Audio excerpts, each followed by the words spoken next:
Hi friends, நான் இன்றைக்கி வந்து செவுரு ஒட்டி வைக்க போகிறேன். ஏன்னா டாக்டர் வந்து எனக்கு ரத்தம் இல்லை அப்படின்னு சொல்லிட்டாங்க. பக்கத்தில் உள்ளவங்கலாம் ரத்தம் வரணுன்னா செவுரு ஒட்டி சாப்பிட்டா நல்லா ரத்தம் ஊறுன்னு சொன்னாங்க. அதனால் செவுரு ஒட்டி வாங்கி கழுவி க்ளீன் பண்ணி வச்சுருக்கேன். குக்கரில் ஆயில் ஊற்றி சூடானோடனே பல்லாரியை போட்டு நல்லா வதக்கிட்டேன்.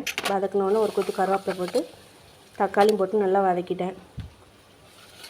இஞ்சி பூண்டு பேஸ்ட்டு போட்டு இஞ்சி பூண்டு பேஸ்ட்டு வந்து இதில் கூட கொஞ்சம் சேர்த்துக்கணும். ஏன்னா நமக்கு வந்து சோறு ரொட்டி ஒரு மாதிரி கொச்சை வாடை அடிச்சிடக்கூடாது.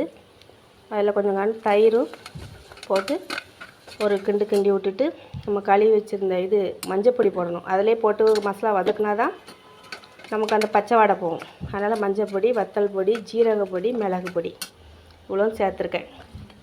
நல்லா ஒரு வதக்கிட்டு நம்ம கழுவி வச்சு க்ளீன் பண்ணி வச்ச சோறு ரொட்டி அதில் போட்டு உப்பு சேர்த்தாச்சு. இனி குக்கரை வச்சு விசில் போட்டு விட்டுற வேண்டியதான். பாருங்கள், சோறு ரொட்டி ரெடி ஆகிட்டு.